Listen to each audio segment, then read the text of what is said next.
vamos a conversar, entre otras cosas, con el experto, abogado y cientista político Tomás Jordán. Lo veo en pantalla, sé que se está riendo por lo que estoy diciendo, pero usted es experto, entre otras cosas, porque además tuvo la experiencia de, por una parte, participar en el desarrollo del proceso constituyente de la presidenta Michelle Bachelet y al mismo tiempo asesorar a distintos constituyentes de distintos sectores, incluso algunos del apruebo y otros del rechazo en el proceso constituyente anterior. ¿Cómo está, abogado? Profesor, en realidad, porque usted es abogado y cientista político.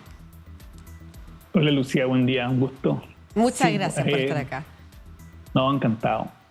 Y usted me iba a decir, sí, que efectivamente tuvo la posibilidad de, me imagino, compartir en los procesos anteriores y de qué manera con ese piso le parece que se arriba a un nuevo acuerdo. ¿Qué características tiene este acuerdo que usted podría destacar para luego pasar a aquellos puntos en los que quizás habría que trabajar un poco más durante la tramitación en el Congreso, quizás?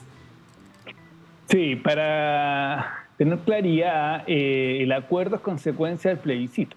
Y eso no es menor, es decir, el plebiscito aprobó rechazo, el 62% rechazó la propuesta de texto de nueva constitución y por lo tanto en los procesos políticos siempre ocurre que hay una incertidumbre respecto a qué va a pasar en el futuro, consecuencia de que la constitución vigente no tenía contemplado qué pasaba si ganaba el rechazo. Ajá. Ahí se tuvo que confiar en las fuerzas políticas radicadas en el Congreso, en la voluntad que ellas habían expresado de que el proceso constituyente chileno iba a continuar. Y eso demoró 3 meses hasta que logran un acuerdo hace unos días atrás, en lo cual sostienen la idea de mantener el proceso constituyente y por lo tanto el cambio constitucional chileno sigue vigente. Lo que pasa es que a consecuencia del proceso anterior, las fuerzas más conservadoras de la derecha política, su tesis principal era que fuera distinto o muy distinto al proceso anterior. Y eso tenía cuestiones de forma y cuestiones de fondo. Vamos a analizar esas diferencias, ¿le parece? Partamos por los asuntos de forma. De forma tiene que ver con quién y quiénes y de qué manera se redactaba el nuevo texto o propuesta de cambio constitucional. Para los que no recuerdan, la convención tenía 155 integrantes, equivalente a la Cámara de Diputados chilena, que tiene ese número. En cambio que el órgano deliberativo de esta propuesta tiene 50 integrantes, equivalente al Senado chileno. ¿En qué sentido? Que ahí el análisis que se hizo por parte principalmente de las fuerzas del rechazo del mundo más conservador era que el tener muchos integrantes fue muy difícil ponerse de acuerdo y había muchas fuerzas que no eran del sistema político tradicional que tuvieron capacidad de ingresar a la convención. Y por lo tanto, para evitar esos dos elementos, una cuestión clave era que se redujera el número de integrantes. Dos, que junto con el proceso anterior partió lo que se llamaba de una hoja en blanco, es decir, que los convencionales, ellos y ella, no tenían ningún texto a la vista al momento de redactar las normas constitucionales. Y eso se consideró un error por parte de las fuerzas del Congreso y por lo tanto se sostiene este nuevo proceso en 12 bases. ¿Qué significa? Que son 12 fundamentos o 12 criterios de contenido sobre los cuales el proceso nuevo va a tener que redactar una propuesta. Y ahí se diferencia también porque junto con este Consejo Constitucional de 50 integrantes va a haber una comisión de expertos que va a elaborar el anteproyecto de nuevo texto constitucional. Esa comisión de expertos, que van a ser 24 personas, hombres y mujeres, paritarios, elegidos 12 por el Senado, 12 por la Cámara de Diputados, tienen una función, como digo, muy particular, que es redactar un texto de entrada. Y a partir de ese texto, el Consejo Constitucional va a tener que desarrollar su tarea. Perfecto. Y ahí, por lo tanto, hay una diferencia muy sustancial entre uno y otro. Muy sustancial. Y quiero apelar a eso cuando usted señalaba que el resultado de este acuerdo es resultado del rechazo. Porque si bien se rechazó la propuesta de texto constitucional que hizo la Convención Constituyente, al parecer la interpretación de las fuerzas es que se rechaza un proceso completo, porque parte de lo que estaba en la pugna de las fuerzas políticas respecto del acuerdo tenía que ver con que si debía seguir siendo una convención completamente electa, dado que ese había sido el mandato en un plebiscito anterior de parte de la ciudadanía, o si se avanzaba en un órgano mixto, que son las características que tiene finalmente el órgano que se llega a acuerdo, ¿no es cierto? Sí, y ahí uno puede ser más fino, porque la discusión se trató sobre si era una fórmula mixta u un órgano de composición mixta, que es diferente, y se llega a una según las fórmula atribuciones. mixta, según las atribuciones, porque gran parte del mundo más del rechazo conservador, por llamarlo de alguna manera, lo que buscaba era que fueran designados por el Congreso el total de los integrantes del nuevo órgano, cosa que fuera, por un lado, o totalmente designado o mixto en cuanto a que 50% designado, 50% electo, pero tuvieran las mismas atribuciones que es el derecho a votar normas constitucionales. En este caso son distintas cámaras, por decirlo de alguna forma, distintos grupos que trabajan con distintas atribuciones y que es parte de lo que no se lograba acordar anoche. Estoy revisando una crónica de La Tercera en la que comentan además cómo incluso en algún momento se llama al presidente de la República, Gabriel Boric, para que pueda destrabar este nudo que tiene que ver con cuáles van a ser realmente las atribuciones o quién va a tener la última palabra en algunas discusiones, si el Consejo electo o el Consejo de Expertos. ¿Qué le parece a usted eso? Sí, lo que pasa es que ahí tú dices bien, porque la fórmula que se adopta es una fórmula mixta que tiene distintas atribuciones. El Consejo prepara una propuesta, pero, o sea, la Comisión de Expertos prepara la propuesta, pero el Consejo discute y vota esa propuesta. Por lo tanto, el mandato popular está puesto en el Consejo Constitucional. Los asesores expertos no tienen este mandato popular para votar una norma. Pero ¿qué pasa? Que el acuerdo señaló que en el caso que en la parte final, el último mes de trabajo, la comisión experta puede hacer formulaciones, hacer recomendaciones para mejorar el texto. Y eso puede haber una contradicción entre lo que quiere el Consejo y lo que propone la comisión de expertos. Y se va a conformar lo que se llama una comisión mixta integrada por números iguales de consejeros y de comisionados. Pero ahí hay una clave, que es que leerla en el texto, yo creo que eso es lo que se termina de resolver. Todavía puede ser un poco más afinada, claro, que es que el Consejo Constitucional es el que termina votando la propuesta por 3/5.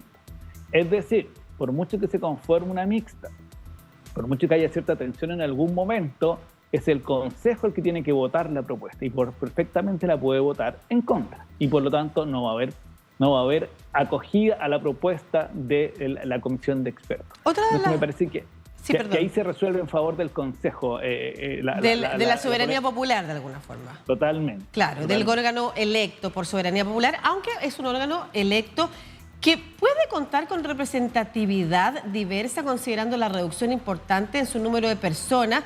Y a esto voy a sumar la pregunta respecto de la participación de los pueblos indígenas también, que tenían una participación relevante, al menos proporcional, en el último proyecto de convención constituyente. ¿Cómo queda también esa participación acá? ¿Y cómo queda la posibilidad de que distintas fuerzas políticas o fuerzas de participación ciudadana queden representadas también en un órgano con tan pequeña concentración? ¿Cuál es el riesgo de que se concentre los escaños en las fuerzas mayoritarias?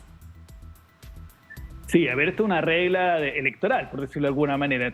Si tienes órganos más pequeños, entran menos fuerza, claro, y por lo tanto tú eliges menor representatividad. Eso es una cuestión por definición, es decir, tener 155 versus 50, obviamente que van a haber fuerzas políticas que van a quedar fuera de ella.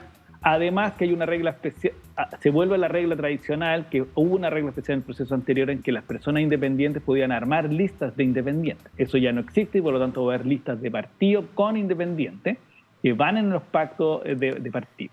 Por lo tanto, eso se produce dos fenómenos. Uno, que va a haber seguramente menos fuerzas políticas y sociales en el Consejo.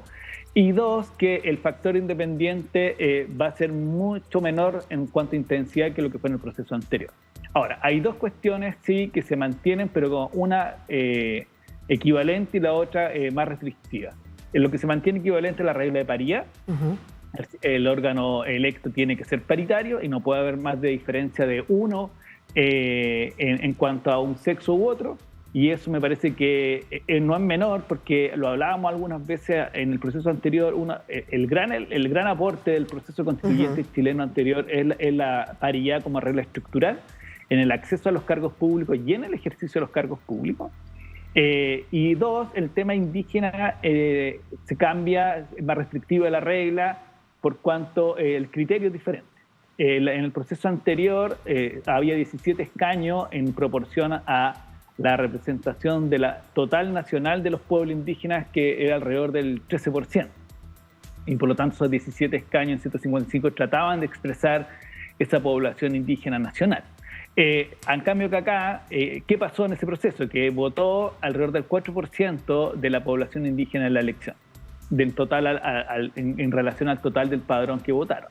Entonces se consideró por las fuerzas del Congreso que eso era una sobrerepresentación. Recordemos que en el proceso constituyente anterior hubo una crítica muy profunda, a mi juicio injustificada, pero que criticaba esta sobrerepresentación indígena. Entonces se fija otra regla, que es que pueden haber escaños reservados, pero según el porcentaje de votación de los pueblos en relación a la población total que vote. Me voy a explicar, porque fija una regla especial, que es un porcentaje. Si las personas pertenecientes a los pueblos votan de 1,5 o más, en relación al total de la población que vota, eligen un escaño. Si vota 3,5 o más, eligen un segundo escaño, que tiene que ser paritario, primero mujer, segundo hombre. Y si se van aumentando en 2 puntos, esa votación de la población indígena con relación al total, van sumando un escaño. Y eso tiene 2 objetivos. Uno, fijar que el escaño tenga relación directa con la votación de los pueblos, que no se produjo en la vuelta anterior, porque sí hay un hecho de la realidad que votó mucha menos gente perteneciente a los pueblos. Y 2, que como va a ser un número más reducido de escaños, sea más bien también en la proporción a 50 y no a 155. Perdón. Por lo tanto, Perdona, sí. Sí, no, sobre esa materia y sobre la posibilidad de terminar teniendo una participación casi simbólica más que incidente, en realidad, no solamente de los pueblos, sino que de la ciudadanía, hay dudas que han hecho que el proyecto de reforma constitucional entre por el Senado, porque se considera que en la Cámara de Diputados pueden haber la presentación de mayores indicaciones para poder, por ejemplo, avanzar en algo que sí le dé legitimidad a la ciudadanía, no necesariamente con el último voto de a favor o en contra, como se va a llamar ahora, en el proceso constituyente, en el plebiscito final, ¿no es cierto?, para ratificar la legitimidad, sino que también hay una legitimidad por parte de la ciudadanía que se sienta representada en la discusión, que son parte de lo que algunas fuerzas políticas han señalado, les molesta de este acuerdo. Entre ellos, algunas fuerzas políticas incluso que lo han firmado, que forman parte del gobierno, como partidos de Apruebo Dignidad, como el Partido Comunista, pero que esperan que en la tramitación se avance en abrir la participación ciudadana de forma más concreta. Hasta el momento en el acuerdo hay algunos avances, si usted nos puede contar cómo quedó eso, y en segundo lugar, ¿qué riesgos son necesarios de advertir con tal de que en la tramitación del Congreso sí se abran los partidos políticos a discutir esas materias? Sí, a ver, hay una cuestión bien de fondo acá, que es que los órganos colegiados representativos tienden a ir disminuyendo su aprobación y su adhesión porque se produce un fenómeno de enclaustramiento y por lo tanto le pasó a la convención, que parte con mucho apoyo y termina también con una mayor baja adhesión. Al Congreso le pasa lo mismo, es decir, aquí hay un problema de una crisis de representación en general y por lo tanto cuando uno va a diseñar un modelo nuevo en que hay un órgano colegiado, representativo, tiene que tener a la vista que en sí mismo no es suficiente para la legitimidad. Y acá hay 2 cuestiones que son, o una cuestión que es clave que entender en los procesos de cambio constitucional. Uno son la necesidad de acuerdos políticos transversales, que eso yo creo que se está fraguando, se ha fraguado, se ha trabajado en el Congreso. Pero otro es la legitimidad ciudadana. Y la legitimidad ciudadana tiene que ver con que las personas, la ciudadanía apoye el proceso de cambio y por lo tanto termine apoyando su texto. Y para eso es necesario generar una confluencia, una relación entre órgano colegiado, en este caso un consejo, y la ciudadanía. Y eso se ha venido pensando a distintos modos. También el ex proceso de la expresidenta Bachelet lo trató como de una tesis que era la necesidad de que la participación ciudadana vaya nutriendo esta discusión constitucional. Y eso estaba ausente en el acuerdo, pero se trata de corregir inicialmente en la reforma que ingresó ayer en la tarde. Por lo tanto, se dispone que va a haber participación ciudadana durante la tramitación en este Consejo Constitucional, porque eso es clave para que las visiones de la ciudadanía impacten y por lo tanto incidan y permitan que orientar esta vocación que tiene de discusión constitucional que va a tener el Consejo. Ahora bien, dice el acuerdo que al menos tiene que haber iniciativa popular de norma, que fue una de las cuestiones más populares en el proceso anterior. Ahora, esto requiere un poco más de detalle o afinarse porque la participación ciudadana, la más relevante, es aquella que es deliberativa. Claro. En que el órgano de representación puede conversar o discutir con la ciudadanía, o la ciudadanía discute en sí misma y le envía... Y el órgano la recoge. La recoge. Claro. Y la iniciativa popular de norma, que se hizo muy popular porque tú adherías a una propuesta, no es deliberación, es más bien es apoyo, es simplemente un like en la cual... Entonces, agregación de preferencias. Agregación de preferencias. Por lo tanto, si tú quieres tener una discusión constituyente más profunda, deberías tratar y el Consejo incorporar instrumentos que conlleven deliberación para que realmente se nutra de las visiones ciudadanas. Y eso todavía hay espacio en dos sentidos, o en la reforma o en la habilitación al Consejo Constitucional cuando se instale y paralelamente a su discusión vaya recogiendo esta participación. Bueno. Me parece clave en los momentos de crisis del sistema representativo. Claro, es fundamental además porque entendamos que el problema constitucional no es algo que se relaciona solo con, como usted señalaba, las fuerzas políticas y su capacidad de llegar a acuerdos, sino que la legitimidad respecto de un texto y de las instituciones que finalmente derivan de ese proceso constituyente, con la mirada ciudadana puesta ahí y sintiéndose representada. De lo contrario, puede haber mucha tranquilidad en las fuerzas políticas, incluso en las distintas élites intelectuales, académicas, los medios de comunicación, en fin,